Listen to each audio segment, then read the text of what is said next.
तो चलिए इस वीडियो में बात करते हैं फ़ॉन्ट फॉलबैक्स की। तो कॉमनली यूज्ड फ़ॉन्ट फॉलबैक्स कौन कौन से हैं?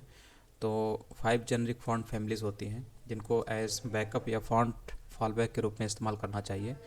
तो ये है serif, sans serif, monospace, cursive, fantasy. ठीक, और इसके एग्जांपल भी यहाँ पर दिए हुए हैं।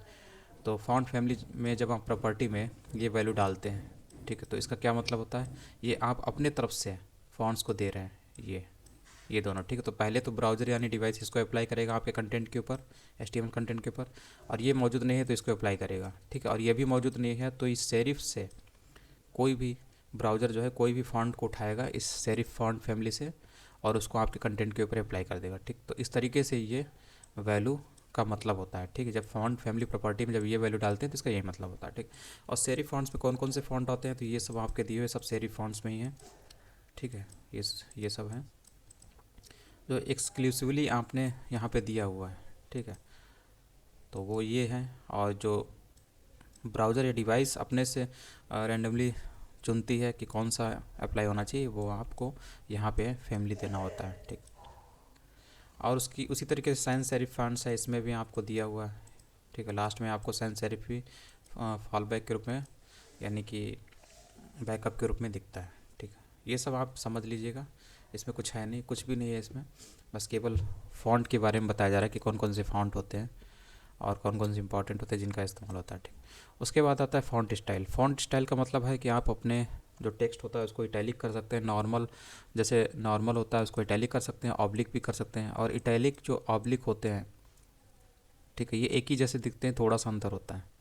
तो इटैलिक में भी टेक्स्ट जो होता है तिरछा हो जाता है, इटैलिक। ऑब्लिक में भी लीनिंग जैसा इफेक्ट होता है, तिरछा। ठीक, तो फ़ॉन्ट स्टाइल में हम लोग फ़ॉन्ट स्टाइल प्रॉपर्टी का इस्तेमाल करते हैं जिसकी ये वैल्यूज़ होती है, नॉर्मल, इटैलिक, ऑब्लिक। नॉर्मल आप करेंगे इसका मतलब नॉर्मल जैसा आपका दिख रहा है वैसा ही दिखेगा, इटैलिक में तिरछा हो जाता है, ऑब्लिक में भी थोड़ा सा तिरछा हो जाता है। ठीक, इसको यहाँ से देख सकते हैं। तो ये देखिए, नॉर्मल क्लास वाला जो पैराग्राफ एलिमेंट है उस पर ये CSS अप्लाई करेगी, फ़ॉन्ट स्टाइल नॉर्मल रखा गया। ठीक, तो आपको ये वाला दिख रहा है। तो नॉर्मल पैराग्राफ वाला जो नॉर्मल क्लास वाला जो पैराग्राफ एलिमेंट है यानी कि इसकी बात कर रहा है। ठीक है, और इसका जो इनर कंटेंट है इसी के ऊपर इसी का स्टाइल, फ़ॉन्ट स्टाइल चेंज हो रहा है। तो चेंज क्या हो रहा है? नॉर्मल ही है, इसलिए आपको नॉर्मल ही दिख रहा है ऊपर वाला। उसके बाद ये इटैलिक क्लास वाला जो पैराग्राफ एलिमेंट है उसका फ़ॉन्ट स्टाइल बदला गया, उसको इटैलिक कर दिया गया, यानी कि ये जो कंटेंट है यानी कि ये वाला ये थोड़ा सा तिरछा दिख रहा है। और यही हाल जो है ऑब्लिक क्लास वाला जो पैराग्राफ एलिमेंट है उसका भी स्टाइल ऑब्लिक किया गया है। तो ये कंटेंट बदलने की कोशिश कर रहा है, इसका स्टाइल बदलने की कोशिश की जा रही है, और ये भी आपको बिल्कुल ऊपर ऊपर वाले जैसा ही दिख रहा है। ठीक, थोड़ा सा अंतर है बस। तो ये ऑब्लिक, नॉर्मल, इटैलिक और ऑब्लिक हो गया। फॉन्ट वेट का मतलब है कि आप इसे बोल्ड कर सकते हैं, लाइटर कर सकते हैं, और या फिर वैल्यू के ज़रिए इसे कंट्रोल भी कर सकते हैं। तो ये फॉन्ट वेट होता है। तो फॉन्ट वेट प्रॉपर्टी का इस्तेमाल करिए, और इसके बाद आपको बोल्ड रखना है, बोल्ड रखिए, लाइटर रखना है, लाइटर रखिए, नॉर्मल रखना है, नॉर्मल रखिए, नहीं तो कोई वैल्यू भी आप सप्लाई कर सकते हैं। ठीक, तो इस तरीके से ये, जैसे इस एग्जांपल को देखते हैं, ऐसा पैराग्राफ एलिमेंट जिसका क्लास थिक है, थिक क्लास वाले पैराग्राफ एलिमेंट ये वाला है। ठीक है, और इसी का कंटेंट बदला जा रहा है, इसको बोल्ड किया जा रहा है। ठीक है, क्योंकि यहाँ पर वैल्यू बोल्ड है इसलिए आपको ये ऐसा दिख रहा है। और एक नीचे थिकर भी है, इसमें आप और ज़्यादा बोल्ड कर सकते हैं। ठीक, तो इसलिए आपको इतना दिख रहा है, ये वैल्यू के रूप में है। इसके बाद है फॉन्ट वेरिएंट। फॉन्ट वेरिएंट का काम क्या होता है? ये जो टेक्स्ट होता है इसको स्मॉल कैप फॉन्ट में डिस्प्ले कराने का काम करता है। जैसे फॉन्ट वेरिएंट अगर नॉर्मल है तो नॉर्मल दिखाई देगा, स्मॉल कैप्स कर दिया तो आपको किस टाइप में दिखेगा आप यहाँ पे देख सकते हैं। ठीक, तो स्मॉल क्लास वाले पैराग्राफ एलिमेंट की बात की जा रही है। ठीक, तो यहाँ पर फॉन्ट वेरिएंट लगाया गया स्मॉल कैप्स, इसलिए आपको जितने भी दिख रहे हैं जो छोटे लेटर थे लोअर केस में वो सब स्मॉल कैप्स में दिखते हैं। स्मॉल कैप्स का मतलब हुआ कैपिटल लेटर में ही रहेंगे लेकिन वो उनकी साइज़ छोटी रहेगी। ठीक, तो ये देखिए यहाँ पे नेम ऐसा है तो यहाँ पे ऐसा दिख रहा है। तो ये काम होता है फॉन्ट वेरिएंट प्रॉपर्टी में, जो वैल्यू होती है स्मॉल कैप्स उसके ज़रिए। ठीक, इसके बाद आता है फ़ॉन्ट साइज़। फ़ॉन्ट साइज़ से क्या होता है?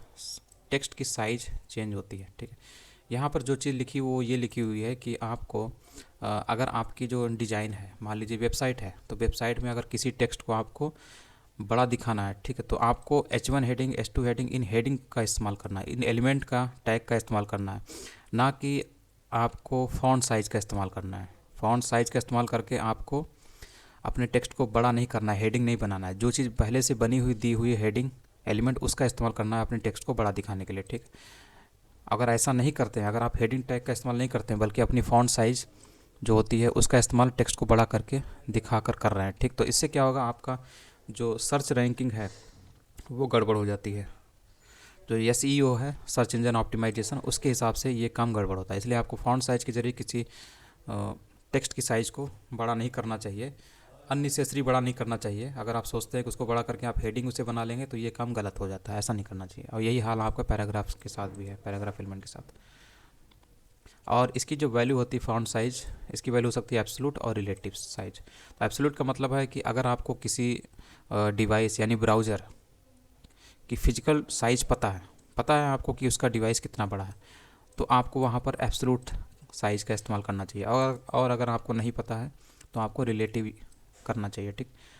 और यहाँ पर और भी दिया हुआ है, ये क्या काम करता है, एब्सोल्यूट में sets the text to a specified size, particular size का स्पेसिफाई कर देता है, ठीक है। अगर आपको पता है कि जिस ब्राउज़र डिवाइस में आपका वेबसाइट ओपन होने जा रहा है और उसका साइज़ भी आपको पता है और कौन सा उस साइज़ पर बेहतर साइज़ टेक्स्ट जो है उसका साइज़ बेहतर होगा, तो आप उसको सेट कर सकते हैं, ठीक, कोई दिक्कत नहीं है। लेकिन अगर आपको पता ही नहीं है कि किस डिवाइस पे आपकी वेबसाइट ओपन होने जा रही है और उस वेबसाइट में जो आपने फ़ॉन्ट इस्तेमाल किया है वो अपने तरफ से बड़ा या छोटा कर दिया, तो जिस डिवाइस में ब्राउज़र में ओपन हो रही है आपकी वेबसाइट वो बहुत ही गड़बड़ दिखाई देगा, क्योंकि डिस्प्ले के हिसाब से, यानी जिस ब्राउज़र में ओपन की गई वेबसाइट को उसके हिसाब से, उसकी साइज़ के हिसाब से फ़ॉन्ट की साइज़ होनी चाहिए, मैचिंग होनी चाहिए, ठीक।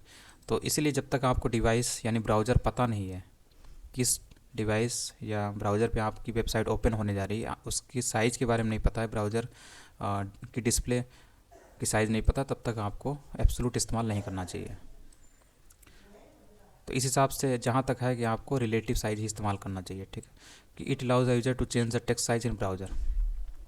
और ये जो है यूज़र को भी अलाउ करती है कि वो ब्राउज़र में टेक्स्ट की साइज़ को चेंज कर सकता है, ठीक है। तो ये अच्छी चीज़ होती है कि जो भी यूज़र है जिसने वेबसाइट ओपन की है उसे सही नहीं दिख रहा तो जो है टेक्स्ट की साइज़ को कम अधिक कर सकता है, ठीक है। लेकिन इसमें अलाउ नहीं किया जाएगा, इसमें अगर अलाउ नहीं किया जाएगा तो ये जो है काफ़ी बैड इफ़ेक्ट होगा। और एक्सेस और ये जो यहाँ पर ये बता रहा है कि अधिकतर ये जो है इसलिए भी मना किया जाता है क्योंकि एक्सेसिबिलिटी रीजंस होते हैं, कि जैसे वेबसाइट जो ऑनर है, एडमिन है, वो नहीं चाहता कि कोई यूज़र उसके वेबसाइट में कोई छेड़छाड़ करे, तो इसीलिए वो जो है एब्सोल्यूट का इस्तेमाल करता है, ठीक।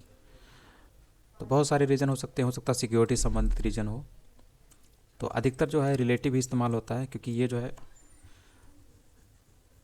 यूज़र को अलाउ करता है कि वो अगर उसे वेबसाइट सही नहीं दिख रही है, कोई डिज़ाइन सही नहीं दिख रही, तो उसके फॉन्ट की साइज़ को बदल सकता है, ठीक है। If you do not specify font size, the default size for normal text like paragraph and this is 16 pixel, 16 pixel equals to 1 EM, ठीक, यही बता रहा है। Set font size with pixel, तो फॉन्ट साइज़ को आप पिक्सल से control कर सकते हैं।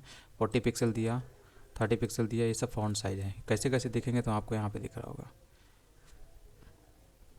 जो पैराग्राफ की जो नॉर्मल साइज़ होती है वो 16 पिक्सल होती है, अभी बताया ही था। तो फॉन्ट साइज़ के ज़रिए आप पर्टिकुलर एलिमेंट का जो टेक्स्ट होता है उसको वैल्यू दे सकते हैं कि कितना बड़ा दिखेगा।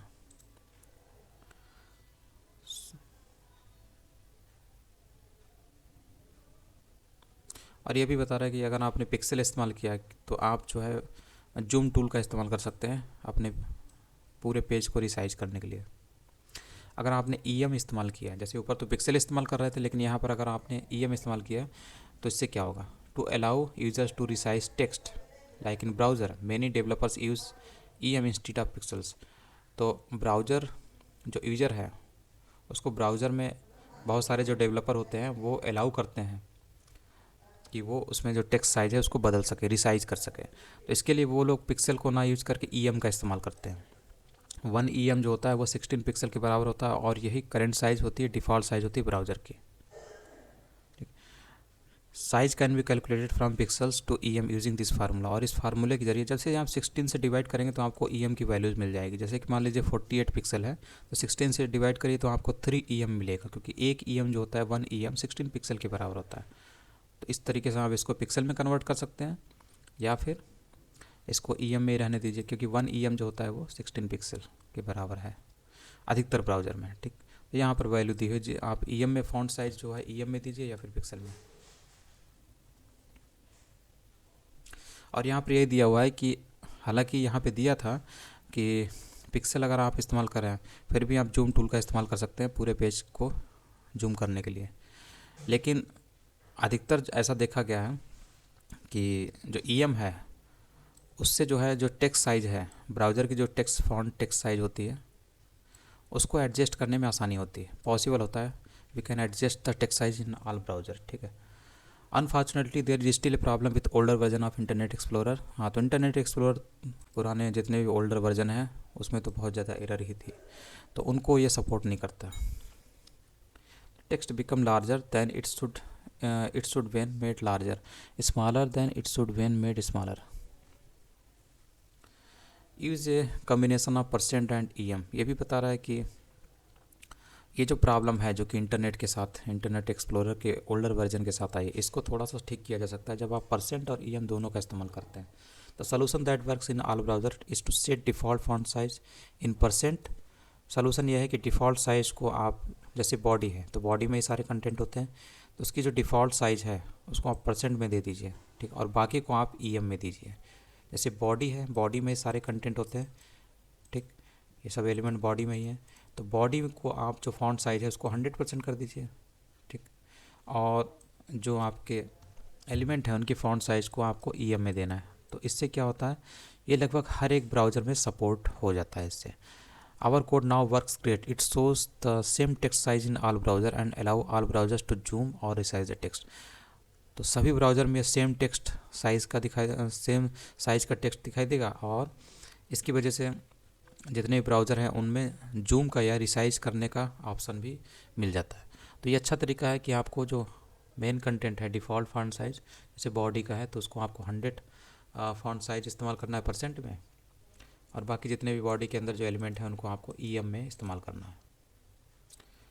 अब बात आती है responsive font size. Text size can B set with VW। VW मतलब होता है बीपोर्ट विथ। ठीक, तो बीपोर्ट विथ मतलब होता है जो भी आपकी डिवाइस है उसका जो एरिया जो आपको दिख रहा है जिस पर आपकी वेब पेज डिस्प्ले होगा उसी को बीपोर्ट बोलते हैं। That with the text size will follow the size of the browser window. जब आप बीपोर्ट का इस्तेमाल करते हैं तो ये इतनी अच्छी चीज़ है कि इससे क्या होता है कि जो ब्राउज़र होता है, मान लीजिए आपका ब्राउज़र जो है ऐसी डिवाइस में जहाँ पर ब्राउज़र विंडो काफ़ी छोटी है, और एक ऐसा डिवाइस है जहाँ पर ब्राउज़र विंडो काफ़ी बड़ी है, तो उसका जो साइज़ है उसके साइज़ के हिसाब से ये जो टेक्स्ट साइज होती है वो फॉलो करता है कि कितना बेहतर दिखना चाहिए। ठीक है, जैसे कि इस एग्जांपल को देखिए, अभी आपको यहाँ पे दिख रहा होगा कि आपने इस्तेमाल किया है यहाँ पे स्टाइल फॉन्ट साइज 10 बीपोर्ट। ठीक है, और ये रिस्पॉन्सिव टेक्स्ट है, और यहाँ पर भी आपने दिया है पैराग्राफ एलिमेंट, ये पहला जो है H1 एलिमेंट पे इस पर दिख रहा है, फिर उसके बाद पैराग्राफ एलिमेंट पे आपको दिख रहा होगा फॉन्ट साइज 5 BW बीपोर्ट विथ। ठीक है, यहाँ पर जो फॉन्ट साइज 10 BW दिया है इसका मतलब है कि जो बीपोर्ट होता है यानी कि जो आपको वाइट जो एरिया दिख रहा है यानी डिस्प्ले जो दिख रहा है, ठीक, इसका जो विड्थ है, ठीक, इसका जो विड्थ है उस विड्थ के 1% के बराबर 1 VW होता है। 1 VW मतलब 1% of the width of the viewport. यहाँ पर आपको जो दिख रहा होगा, अगर इसको छोटा बड़ा करेंगे तो आप देखेंगे अभी बीपोर्ट आपका इतना बड़ा है जो वाइट वाला दिख रहा है, तो उसी हिसाब से यहाँ पर टेक्स्ट भी है। जैसे आप बीपोर्ट की साइज़ छोटी करेंगे तो आपको टेक्स्ट में देखिए क्या फ़र्क पड़ता है, आपका टेक्स्ट भी जो है छोटा होता चला जाता है। ठीक, तो ये चीज़ होती है। अब नीचे वाला देखिए, इन पे अप्लाई नहीं हुआ है, इस पर अप्लाई नहीं हो रहा है, ये जो नीचे वाला है, ठीक है, इस पर अप्लाई नहीं हो रहा है, आपने इस पर फॉन्ट साइज़ नहीं इस्तेमाल किया, इसलिए ये सेम साइज़ का बना हुआ है। कितना भी हम लोग छोटा करें कितना भी बड़ा करें, ठीक है, वो सेम साइज़ का बना हुआ है, लेकिन ऊपर वाले को जो है बीपोर्ट अप्लाई किया गया फॉन्ट साइज़। ठीक, तो ऊपर वाला देखिए छोटा होता चला, जैसे कि ब्राउज़र छोटा होगा ये जो बीपोर्ट जो है यानी डिस्प्ले छोटा होगा, वैसे ही आपका ये इसकी साइज़ भी छोटी होती जा रही है।